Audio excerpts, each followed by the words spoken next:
Good evening and welcome. If you have ever found yourself on a clear night, far from the glow of city lights, and have cast your eyes upward, you know the feeling. A sense of profound wonder, a sense of awe at the sheer, silent, glittering expanse of it all. Each point of light is a sun, a star, and around many of them we now know orbit worlds, planets, some small and rocky, others great giants of gas.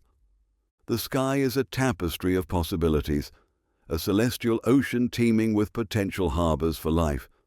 Our own galaxy, the Milky Way, contains hundreds of billions of stars, and our galaxy is just one of hundreds of billions, perhaps trillions, of galaxies scattered throughout the observable universe. The numbers are so vast, they become almost meaningless, like trying to count the grains of sand on every beach on Earth. And so, a simple, logical question arises from this immensity. A question that is both childlike in its simplicity and deeply profound in its implications. If the universe is so full of stars and planets, where is everybody? Tonight, we are not going to solve this question. It may not have a solution. Instead, we are going to explore it. We will walk around its edges, consider its many facets, and let our minds drift through the possible answers. This is the story of the Fermi Paradox. Before we can truly feel the weight of the paradox, we must first get a sense of the scale we are dealing with. It is a scale that defies our everyday intuition. Think of our sun, a familiar, life-giving star. It is one of at least 100 billion stars in our Milky Way galaxy. Let's try to put that number into perspective. If you were to count one star every second without stopping to eat or sleep, it would take you over 3,000 years to count to 100 billion. And that is just one galaxy, our own. Through our telescopes, we can see other galaxies. The Andromeda galaxy, our closest large neighbor, is a beautiful spiral, much like our own, containing perhaps 1 trillion stars. And beyond it, there are countless more. For every star in the Milky Way, there seems to be a galaxy somewhere out in the deep universe. Now, let's consider the planets. For a long time, we only knew of the planets in our own solar system. They were unique, special. But in the last few decades, our view has been revolutionized. We have discovered thousands of exoplanets, planets orbiting other stars, and from this sample, we can extrapolate. It now seems likely that planets are not the exception, but the rule. The current estimate is that there are more planets than there are stars. Many of these are in what we call the habitable zone, a region around a star where the temperature is just right for liquid water to exist on the surface. Not too hot, not too cold. The Goldilocks zone. Based on data from the Kepler Space Telescope, it's estimated that there could be as many as 40 billion Earth-sized planets orbiting in the habitable zones of sun-like stars and red dwarfs in the Milky Way alone. 40 billion potential cradles for life in our galaxy, and our galaxy has been around for a very long time. The universe is about 13.8 billion years old. Our own solar system is a relative newcomer at about 4.5 billion years old. This means there have been billions of years and billions of opportunities for life to arise elsewhere, long before we ever appeared on the scene. If just a tiny fraction of those planets developed life, and a tiny fraction of that life became intelligent and technological, the galaxy should be, well, noisy. It should be teeming with signals, with evidence of great works, with the presence of civilizations millions of years older than our own. And yet, when we listen, we hear nothing, only silence. The paradox gets its name from the brilliant physicist Enrico Fermi. The story goes that in the summer of 1950, at the Los Alamos National Laboratory, Fermi was having lunch with some colleagues. Their conversation drifted to the topic of extraterrestrial life, and the high probability of its existence. After considering the immense numbers, the age of the universe, and the sheer likelihood of it all, Fermi suddenly asked a simple, powerful question that cut through all the speculation. He said, "But where is everybody?"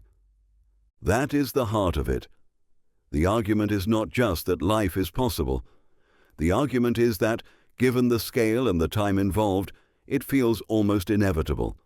And if a civilization were to arise, it would have had ample time to expand, or at least send signals, across the galaxy. Consider a civilization just a little more advanced than our own, one that develops interstellar travel, even at slow, sublight speeds. If such a civilization began to explore and colonize nearby stars, and those colonies in turn sent out their own expeditions, you could cross the entire Milky Way galaxy in a few million years. A few million years sounds like a long time to us, but in cosmic terms, it is the blink of an eye. The galaxy is billions of years old. There has been more than enough time for this to happen, not just once, but many times over.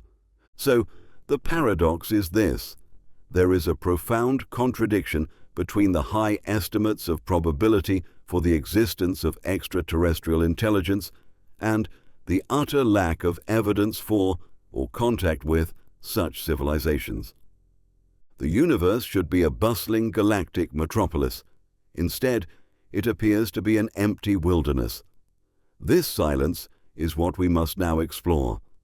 The possible reasons for it are grouped into a few broad, fascinating, and sometimes unsettling categories. Before we venture into the more exotic and unsettling explanations for the silence, we must first consider the most practical and humble one.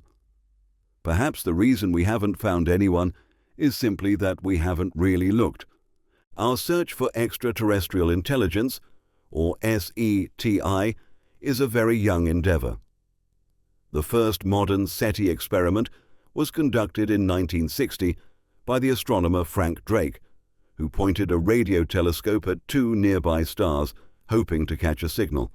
That was only a few decades ago. In the grand timeline of a 13.8 billion-year-old universe, our search has lasted for less than the blink of an eye. The challenge is often compared to searching for a needle in a haystack, but even that analogy fails to capture the true scale. A better one might be this: imagine all the oceans on Earth. Now, imagine you are looking for a single, specific fish, and your only tool is a small cup, which you can use to scoop up water from one spot on one beach. Our search so far has been like that single scoop of water. We have scanned a tiny fraction of the stars in our galaxy, across a limited range of radio frequencies. We assume they are broadcasting in a way we can detect, but that is a significant assumption. The cosmic haystack is incomprehensibly vast, and our tools are still developing. Perhaps the signals are there, but they are weak, and we need more sensitive telescopes. Perhaps they are intermittent, and we just haven't been listening at the right time. The universe is under no obligation to make its secrets easy to find.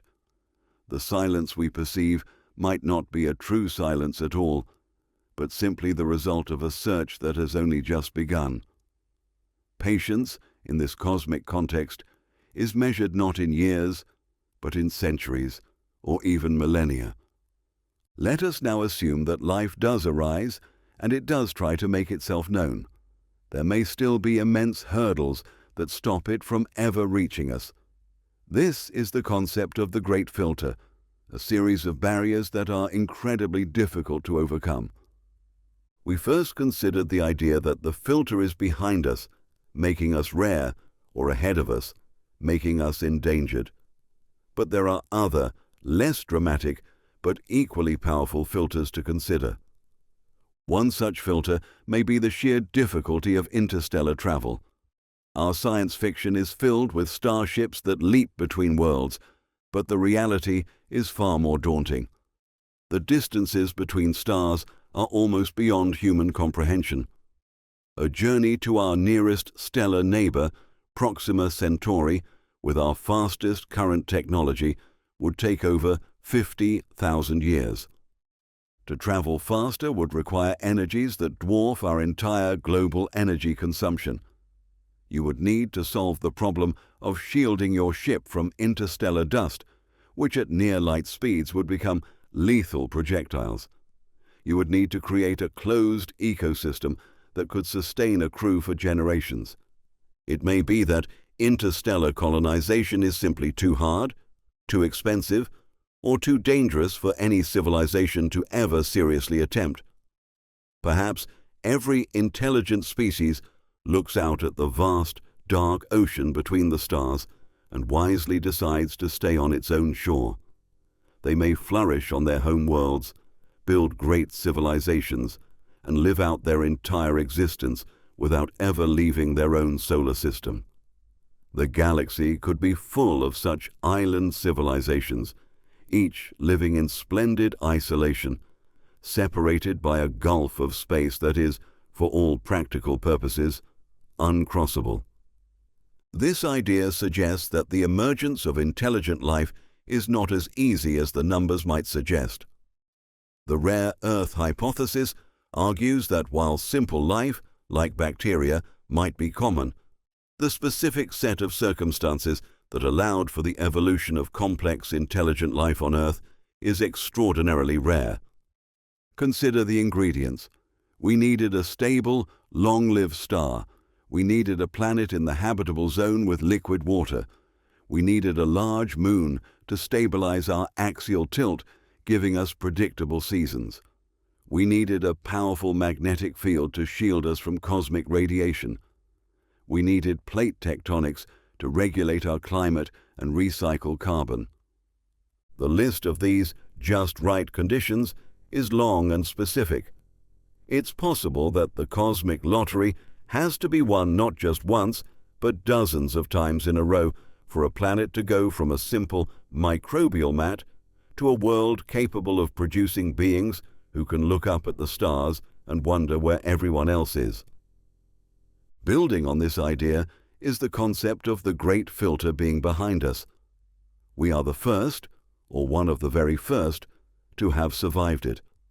Perhaps the jump from non-living chemicals to self-replicating life is the filter, or perhaps the leap from simple single-celled organisms to complex multicellular life was the impossibly hard step, or maybe the development of intelligence and tool use is the filter that almost no life ever passes. If this is true, it makes our existence on Earth incredibly precious and rare. We are the first children of a silent galaxy.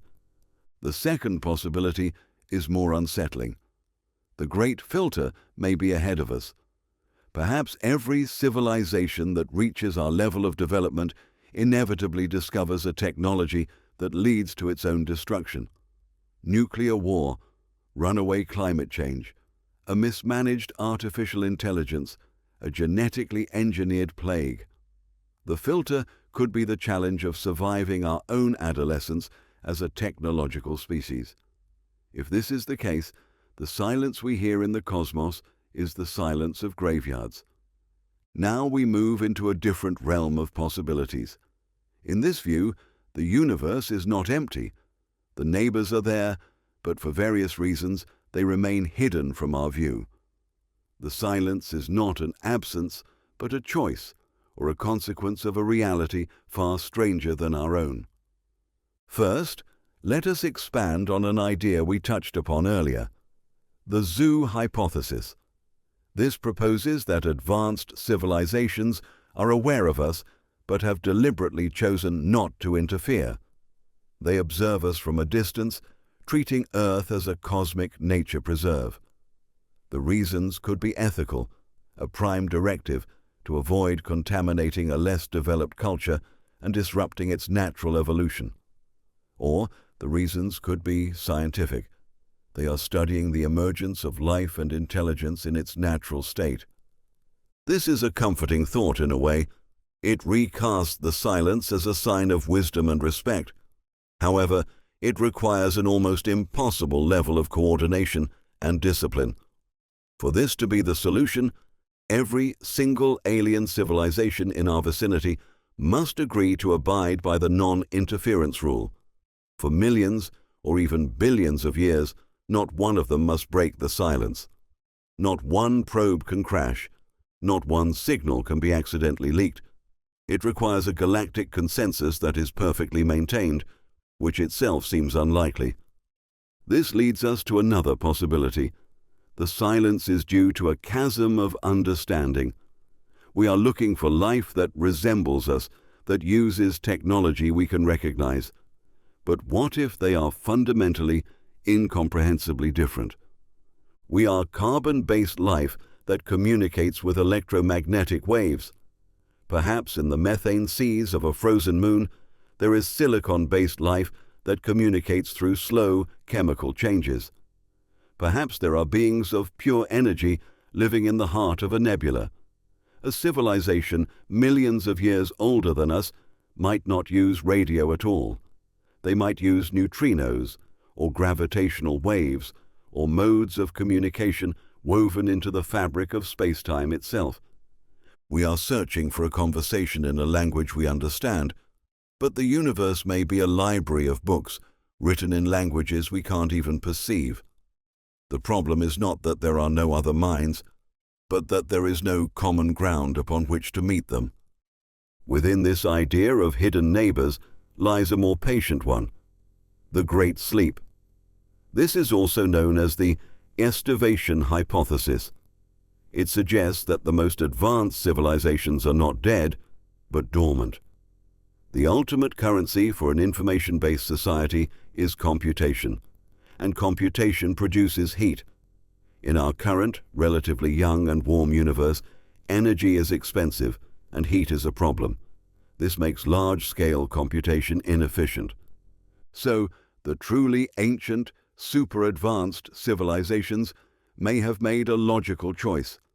They have entered a state of hibernation, waiting for the universe to expand and cool over trillions of years. In the far, far future, when the background temperature of the cosmos approaches absolute zero, they will be able to perform their computations with maximum efficiency. In this view, the universe isn't silent, it's just sleeping. We have woken up too early for the party, which is scheduled for a distant cosmic dawn we can't imagine. And finally, in this category of hidden neighbors, there is the most unsettling explanation: the dark forest. This idea, drawn from the science fiction novel of the same name, paints the universe not as an empty wilderness, but as a dark forest filled with silent hunters. In this forest, every civilization is a potential threat. Because you can never know the true intentions of another civilization, and because the distances are so vast, the safest course of action is to remain hidden. To announce your presence by sending out a signal is like lighting a fire in the dark forest. It reveals your position to everyone, including those who might wish you harm. And since an attack could come from any direction at any time, without warning, a winning move is to stay silent. And if you do happen to see a fire lit by someone else, the safest thing to do is to eliminate it before it can become a threat to you. In this scenario, the silence of the universe is a terrified, calculated silence. The civilizations are there. They are just holding their breath, hoping no one notices them. There is a newer, more abstract idea that offers a fascinating alternative to outward expansion. It is the theory of superlinear scaling and civilizational singularities. Think about how our own world has developed. As cities grow, they don't just get bigger, they get more efficient and innovative at an accelerating rate. This is called superlinear scaling. A city of 10 million is more than 10 times as innovative as a city of 1 million. Now, apply this concept to an entire civilization. As it develops, its technological and social progress might accelerate exponentially, heading towards a point of near infinite density and speed, a singularity. What happens when a civilization approaches such a singularity? perhaps it loses all interest in the physical world as we know it. Why colonize barren planets when you can create entire, perfect universes within vast computational substrates? Why send ships across the void when you can explore infinite inner space? This solution suggests that advanced civilizations don't burn out or destroy themselves. Instead, they reorient. They transition from outward, physical growth to inward, computational growth. They effectively disappear from the observable universe, becoming inaccessible to a young, expansionist species like us. They don't build starships. They build planet-sized computers and retreat into simulated heavens of their own making.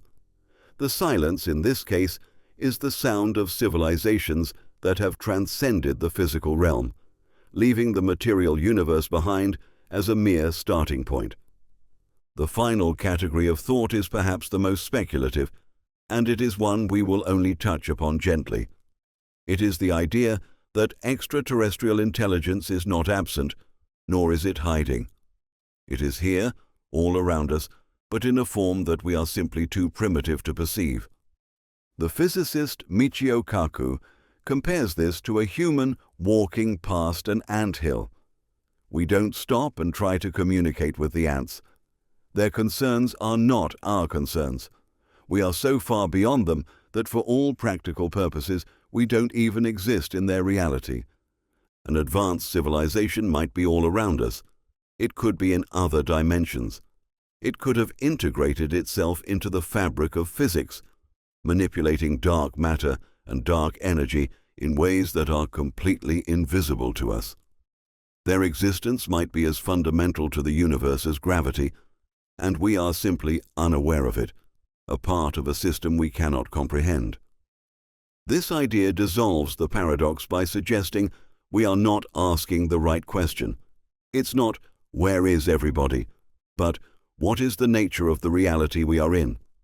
It is a thought that borders on the philosophical and the spiritual, a reminder that our senses and our science are limited, and the universe may be far stranger than we can possibly imagine. And so, our expanded journey through the great silence comes to a gentle close.